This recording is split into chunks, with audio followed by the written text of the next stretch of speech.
serious look so early in the day? Oh, nothing. Come on, Blue Eyes, you're hiding something. Let me hear it. Yeah, you wouldn't like it. Let me hear it.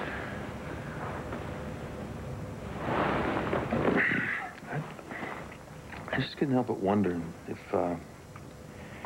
Guy pushed Ian rough enough and long enough that Ian would... Would what? That Ian might try to blow Guy to smithereens. I can't believe it. No, just think about this for 1 second, okay? Now, what's going on here? Ian comes back from New Orleans. Why doesn't he walk straight up to Guy and say, "Hey, Pops, guess what?" No, tell me why he waits a few weeks. And then, right after he tells Guy the news, Guy's yacht blows up with Guy on it. Your point being? My point being, maybe Ian decided to drop his little bombshell and then drop the bomb on Guy before Guy could hack him out of his will. Oh, that is so ridiculous.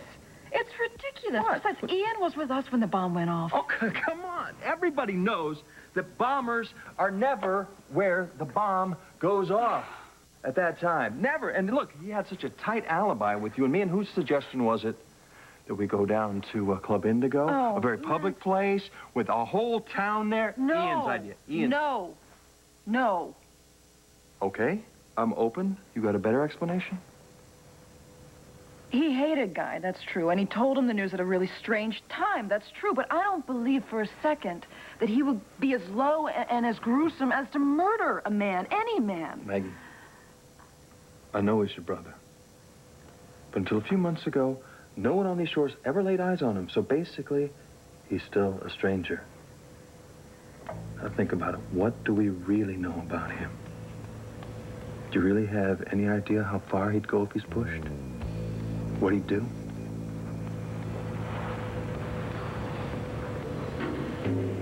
Any other day, I'd get a big kick out of scooping the banner with a story like this. But... Boom!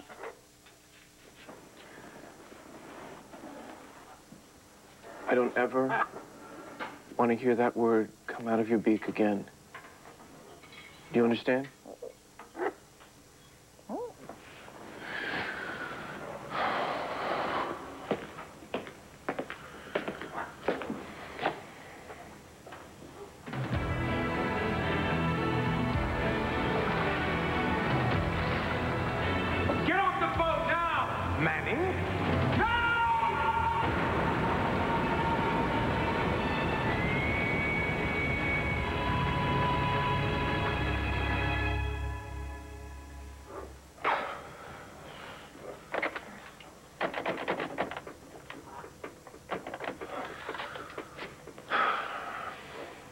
Yeah, it's me. Give me Briggs.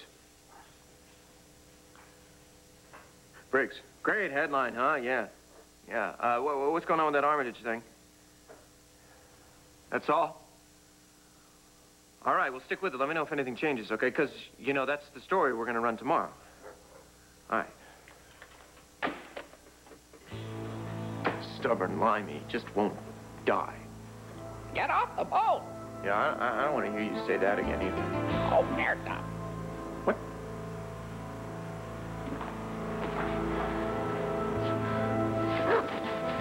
Now, I would give anything to know where you were hanging out before I met you. But that's the idea, huh? Silence till death. You got anything to say now? That's good. I got one thing to be happy about, though. I bet they're pulling their hair out over at the Banner. Yeah, Nashville paid off. I got a story. I promised I'd run it by you first if it involved the family. And,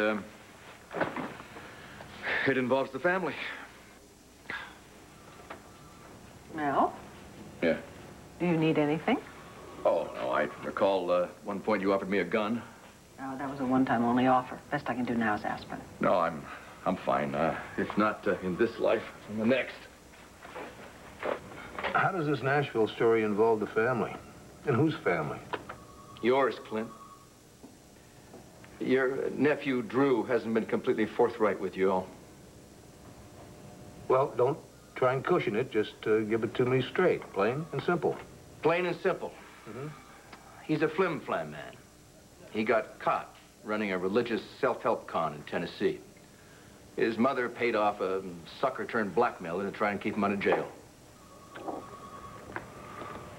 Well, the kid's always been kind of quiet, but I had no idea he was hiding something like this. Oh, Bo is going to be devastated when he hears. Bo's already heard. There's more. Go on. I got into this story, the whole Nashville business, because Drew has been helping Asa buy up riverfront property along Angel Square. One rather significant piece of which is owned by Dorian Lord, who is, this will come as no surprise to either of you, utterly opposed to selling, especially to Asa. This ties in? I'm afraid it does. Drew tried to strong-arm Dorian into selling by threatening that he would reveal that Kelly forced Blair and Patrick off the road the night of the accident. Kelly Kramer? What? She confessed to Bo last night, after I told her all this was about to break. Does Dorian know? Oh, yes. She knows. Well, she can't be terribly happy that you're writing this story. Oh, is that the origin of this particular hangover? Yes. Drew used Kelly to blackmail Dorian just to rack up points with Pa? That's about it. No. Any idea what Ace is really up to with his Angel Square waterfront? It's a huge complex. Retail stores, entertainment, the 9 circles of hell. How lovely. Shoot. Shoot, shoot, shoot. I wish you would. One bullet, right here. Clint? Shoot. What? Damn. Well, I knew Asa had his eye on the waterfront, but I had no idea that things were going to get so underhanded. I'm sorry, this can't be pleasant for either of you, but I've got to ask, are you going to run with this piece? Yeah. Yeah, we'll run it if there's room. If there's room? Why does that sound like a dodge to me? Oh, Hayes, for heaven's sake. This is no dodge. The bombing has the whole front page all tied up. Look, excuse me. The bombing? Yes. Oh, that's right. You were away. Yes. Seems someone blew up Guy Armitage and his yacht last night. Holy mackerel, is he dead? Not yet. Wow. This is a family that knows how to have fun. I mean, first Ian's revelation, then this. Revelation? What revelation? Well, about the bishop. What bishop? Where have you been? Guy isn't Ian's father after all. John Carpenter is. Was. John Carpenter? So Maggie is His twin sister. twin? You, want to resort to, separated at birth headlines? No. But I have to tell you, if you're going to run with my piece on Drew, you better do it pronto, because no one else has it.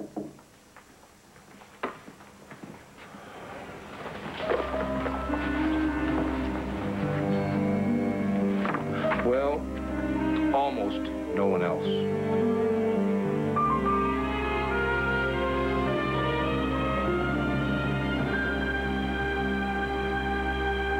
Well, Todd has the details on Ace's land grab and on Drew, but there's nothing in there but Kelly. Which means that Todd got the story from Dorian. She's been following Kelly around with a broom, trying to cover the poor kid's tracks ever since she found out about the accident. Why did she think she would protect Kelly by leaving her out of the story she fed Todd? Well, I would think at this point Dorian is quite beyond reason. She's just trying to protect one of her girls. No. She knew I was going to write this story. This leak to Todd was just to give me a good, swift kick in the shins. That's our Dorian. And that's who I am going to see right now. Told you things would get interesting with Hayes on staff. I'm riveted. Well, at least Mel checks his facts before he runs a story. Todd, on the other hand, doesn't care what he bases a headline on, except maybe alliteration. And to hell with who gets hurt. Nikki? Where are you going? You know, it's been a while since my sibling and I had a tender little heart-to-heart. Think I'll go give him one. No, don't let me stop you. I'm gonna try and get a hold of Bo and see how he's handling all this.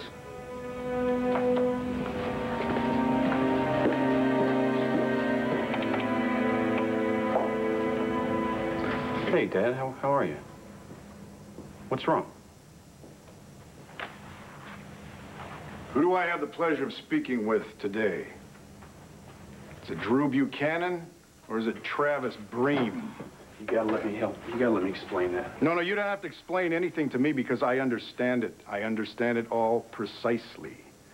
I understand why you didn't get in touch with me for all those years. Why you didn't say spit about what you were really doing, and I understand why you came here to Landview and told anybody that would listen to you that Becky Lee was dead. What a sad story. There's no way that you could know what was going on. I just told you. I know it all. You needed my money. And you figured that if I really knew the truth about what it was you were doing, I would cut you off at the knees. So you came up with this real tearjerker story. And man, did you jerk me. I didn't want to drag Mom into anything she wasn't ready for. What, aside from paying some sewer rat God knows how much money to keep your butt out of jail? No. I didn't know that she'd want me to come up here and maybe get involved with you and Grandpa and all that. Why don't you quit slinging manure around here until it gets so deep that you can't even breathe? I know there's proof of everything that I just said down there in Signal Mountain, Tennessee.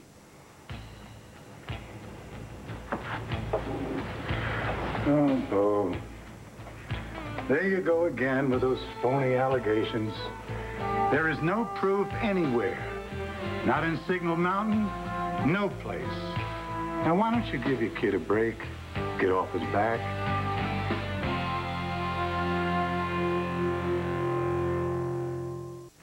Don't give me that look, Bo. I cleaned up that whole mess in Tennessee. We have nothing to worry about. Don't you say we when you're talking about any of this. I mean any of it. I don't know what you did to cover up Drew's past crimes. It didn't include me. Now, you hold it right there. It's nothing to do with a crime. This is about family. Oh. Don't you dare shake your head at me. Your son here was in deep trouble. I got him out of it. Where the hell were you? Oh, I don't know. Maybe I was out there wasting time trying to do something about the crime in our town. What am I, the only guy with guts to take any action? And there was a possibility I could have taken one step outside the law doing this. What did you say? You did it, though, didn't you, Pa? You're the one that caused that computer dump that erased Kelly Kramer's 911 call, right? He did that, didn't he? That's what's happening here now? You're letting Asa clean up after you?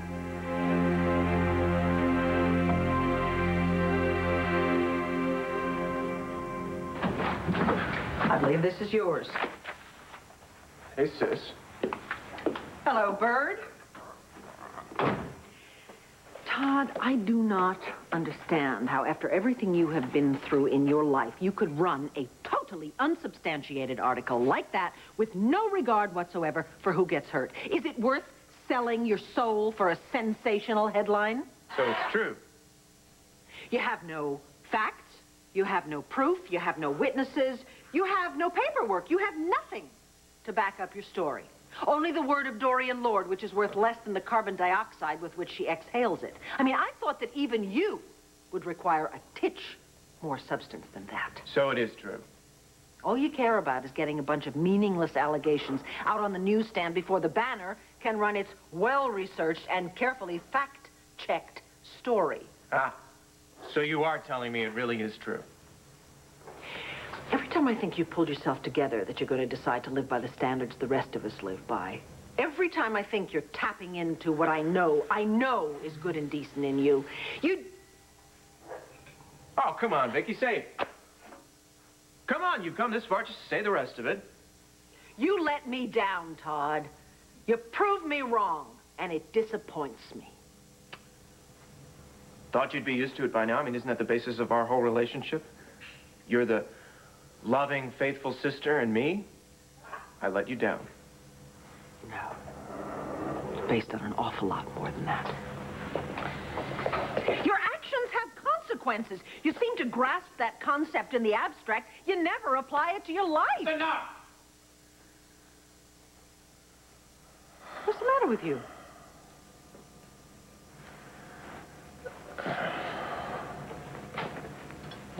Just the usual.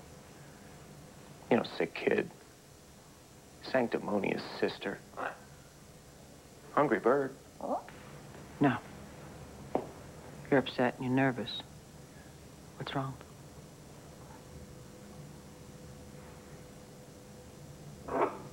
These are some ladies I thought would be really good for our Real Women campaign. Though, of course, we will focus predominantly on the Kramer women. Oh, but of course, it is Melidor. Yes. This is my niece, Kelly. She's been the face of Melidor youth for some time. She's innocent and yet mischievous and an absolute delight. Oh, I have no doubt. Oh, and this is your daughter, right? Right. My own raven-haired beauty. Oh. And this is, my niece, Blair. All American looks, like wheat blowing in the wind, but like kind of mysterious but cold quality. You know how to whistle. She was in a very serious accident. Oh, I'm so sorry. Is she all right? We expect that she's going to recover completely. All right. Oh, let's see. Quickly, some local women. Rachel Gannon, gorgeous cheekbones. Taya Delgado. Can you believe she's a lawyer? No. And this young lady, I'd love to use her if just her mother would let loose her stranglehold. And you're sure that all these women, including this one's mother, want to participate, and that they'll sign model releases? And why wouldn't they be delighted to have the lens of Prentice Little herself focus upon them? Okay. This is, well, actually, this, as you well know, is Mel Hayes. Yep, I know Mel Hayes. And I know that look. And I know enough to not stand under a tree in a lightning storm. So, why don't I take these to my hotel room and go over them there? Oh, yes. Is the room good? Oh, it's wonderful. Oh, I'm so glad. Why don't you call me why don't you call me later? I will. Thank you very much. No trouble. Bye, Mel. What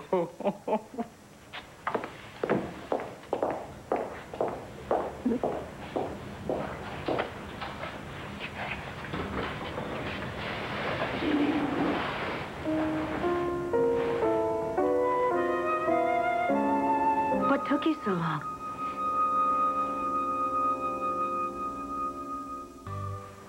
I can take a lot. I can take a low blow. I can take a brushback pitch. I can take more liquor than the average hockey team.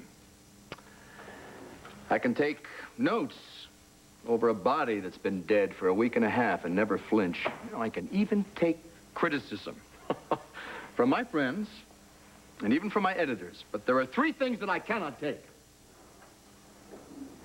One is manipulation, especially manipulation when it isn't done very well. And that's what you used to send me down to Nashville to try and excavate Drew Buchanan's background. Now, I had my own reasons for making that trip, so I let it slide, but I was aware of it and I didn't like it at all. And the second thing I cannot take is dishonesty. And since I know how desperate you were to protect Kelly and the rest of your family from the truth about the accident, I thought just this once, I'd let that slide too. It would seem that you've been very magnanimous. But the third thing, the thing I never let slide, is betrayal. Especially betrayal when it compromises my work. I really have no idea what you're referring to. You gave my story to Todd Manning. Don't even pretend to tell me otherwise. All right, then. I won't. And I won't try to suggest that I'm sorry for doing it. Because I'm not. I will do anything for my family. Anything. And how dare you accuse me of betrayal? After what you did to me.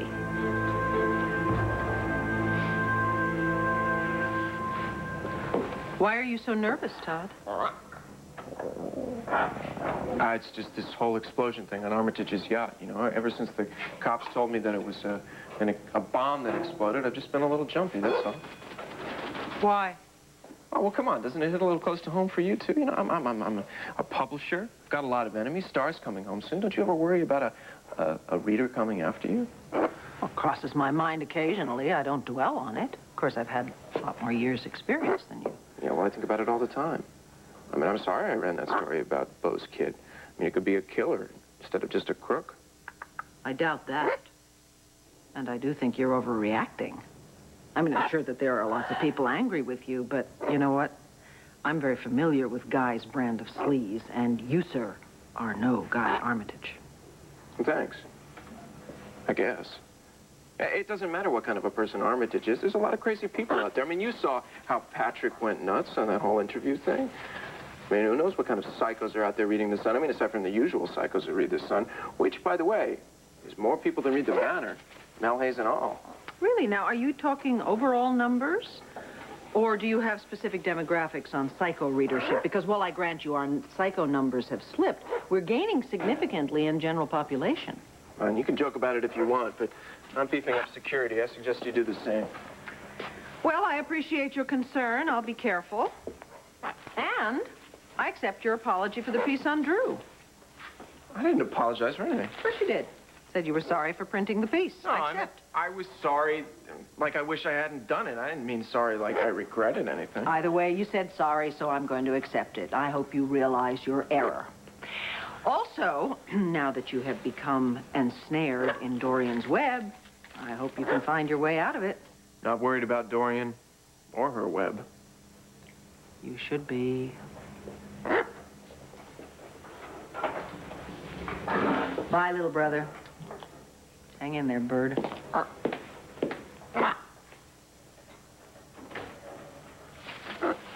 Good job keeping your mouth shut in front of my sister. Oh, Merta. Whatever. Yeah. Are you sure, Briggs? Well, what exactly did they say? Well, if he wakes up, is he going to be able to speak? Well, don't tell me that you don't know. Just go get me answers.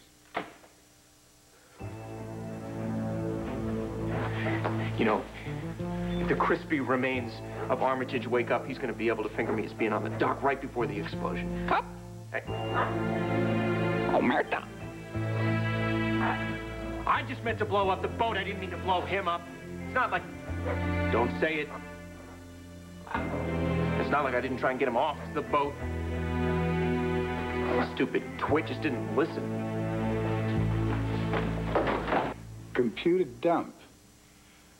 Do you have any idea what's going on with him? We don't know anything, Bo.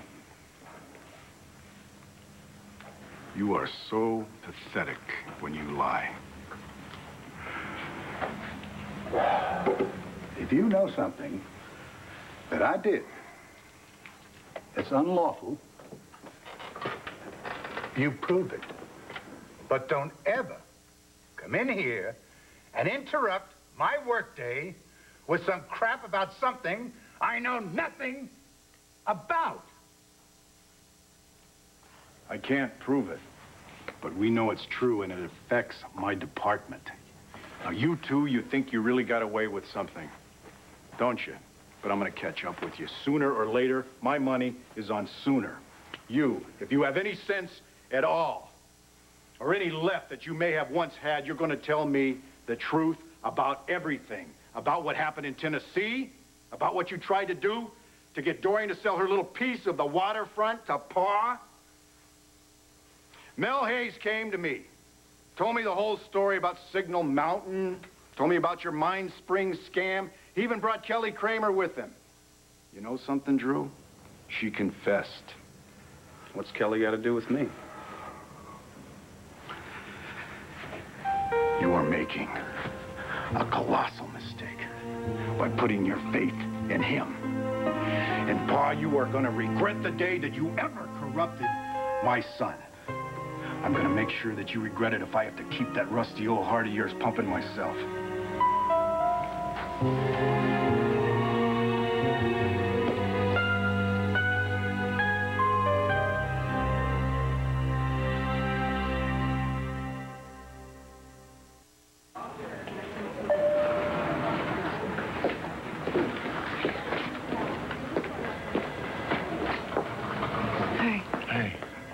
How is he this morning? Still critical. Sums up his life, really. Still critical. Doctors seem to think he's going to regain consciousness. I have no idea what they base that on. Oh, he's hung in there this long. He'll get through this. What makes you think that? Law of averages. I remember saying a prayer over Eleanor's body, and she was a perfect stranger to me. She wasn't even my mother yet. And then, a couple seconds later, I was doing the same with my father. It just can't happen to another parent. Blood or not. I can hardly think of him as that anymore. As fathers go, he really wasn't one at all. I keep feeling more and more as though I never had any parents. So, being orphaned won't really require very much of an adjustment. Stop it. You don't mean that. Come on, maybe that's how you're handling the situation, but that's not what's in your heart. No, you're probably right. As much as I do hate Guy, I don't wish to see him dead.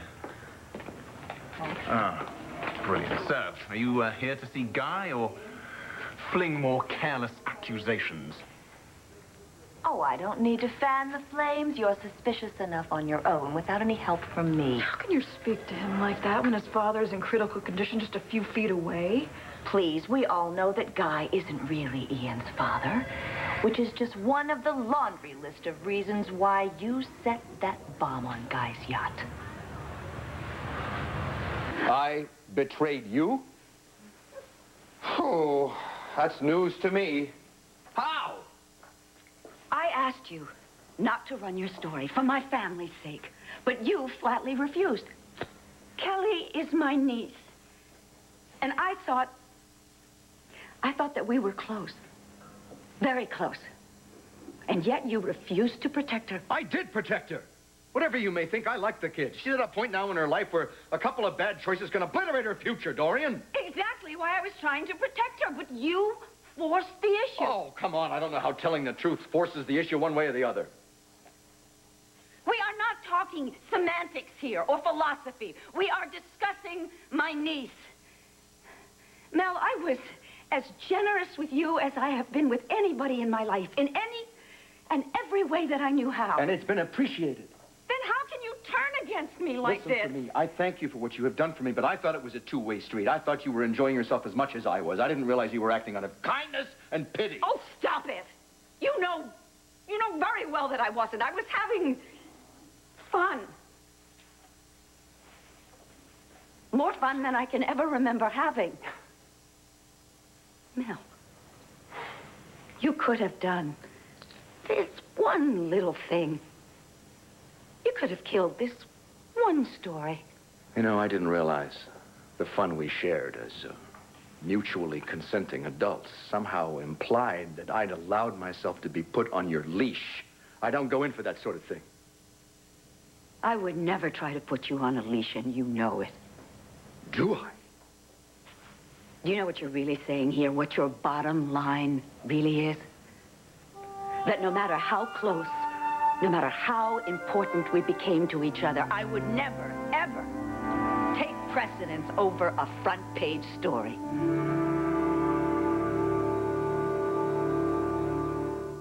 If you know anything at all about me, and I think you do, you'd know how important my work is to me. But my work is me. My whole reason for being is to write. If you can't accept that, then we have got some very serious problems between us. Why can't you accept that my family means as much to me as your front-page stories mean to you? I do accept that. But it changes nothing. No. I understand why, when you lost your wife, you threw yourself into your work. And I understand why you dislike the risks of investing in people. And I understood right from the very beginning that someday you might try to push me away because you were afraid of getting hurt again. And I believe that that's exactly what's happening right now. So, you think my work is a device, a diversionary tactic? I think that we got closer than you anticipated. I know we got closer than I anticipated. And I think that you're using your work to push me away. Oh, right. So, you think I'm running scared? Yes. It's not even close. Though I very much admire your impressive command of psychobabble. Oh, don't! Don't ridicule my attempt to get through to you! Dorian, my work isn't a defense. It's not a distraction. It's not a diversion. It's the beating heart of my life. And it didn't just start being that when my wife died. It was the central truth of our marriage.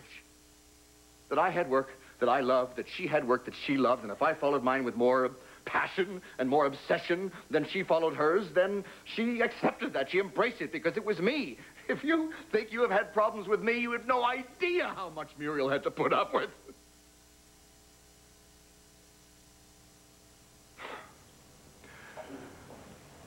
Vicki warned me that you wouldn't understand. I told her she was wrong. Vicki? You have been asking advice about our relationship from Vicki? It wasn't like that. Oh, of course it was like that. It's always like that with Vicki. What are you doing here? Why don't you go back to the Banner, where men are men and women understand? Go ahead. You talk about a woman who would try and put you on a leash? That's Vicki. I'm sorry, what are you still doing here? Why don't you just get the hell out? Yes. Yes. I think I'll do that.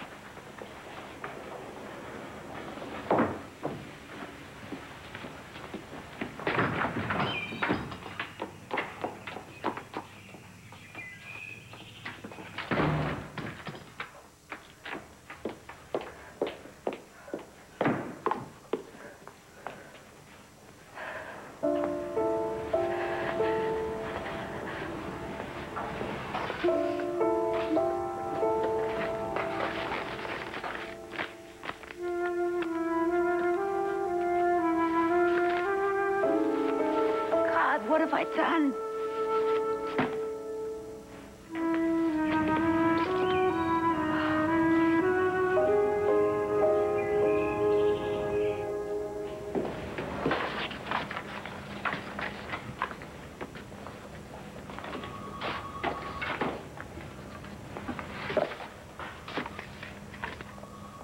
How's your kid brother?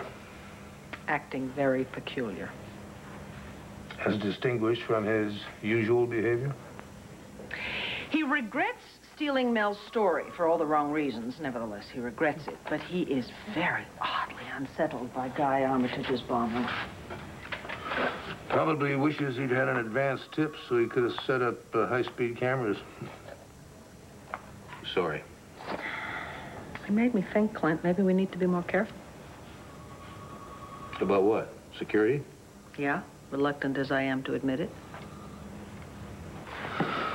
Well, you know, I reviewed all our corporate security measures first thing this morning. They're more than satisfactory. Well, thank you very much. You don't have to thank me. I can worry as well as you can. I do hate to see you buying into Todd's paranoia. What if he's right? Well, if he is, we got it covered. Besides, if we overreact and beef up security, we might give people ideas that they wouldn't have otherwise. You're absolutely right. I detect a note of surprise. Oh, no, awe. Great, great awe and deep respect. Well, we're not rabble-rousers like Armitage. We print the facts. Well, that's true. That's true. Guy's whole life was based on provocation. I mean, look at the reaction he got from Patrick Thornhart. And Patrick's not a loose cannon. He's a man of reason and intellect. Guy is a loose cannon. And in my book, a totally reprehensible human being. Yeah. But blowing him up, along with his yacht, was even more reprehensible. My goodness, when did terrorism become so commonplace that Landview Harbor isn't even a safe haven? Who are you to imply that I had anything to do with what happened to my father? All right. Let's just stop this, okay? You want to go in and see Guy, you go in. You know the rules, 5 minutes. If you don't, then go away without casting aspersions or throwing stones, all right? How clever. Dabbling in the nunhood honed your humor. I've had enough confrontation for one day. Is somebody bothering you? Oh, I have an appointment with my attorney. I think I'll come back and visit Sir Guy when it's not so crowded.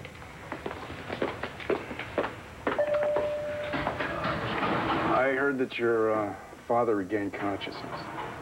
No. No such luck. Well, I was hoping you could clear up a few issues for me. No, there's been no change in his condition. How you holding up? He's hanging in. I think Ian can speak for himself. I'm, hanging in. Well, your old man's tough. I hope he can pull through. Yes. Guy is tough. As for him being my old man... Oh, right. I'm sorry. I forgot. Ah, think nothing of it. Now, I know there must be more important things that you two can do, because there's absolutely nothing to be done around here. Well, we could lend you some moral support. Oh, thank you, Mags. I've never really had any sisterly support, but I'm sure it's something I can get used to. You better. Okay. But I'll be fine, really. Come on, go. Go. Bye, Bo. See you, Max. Maggie.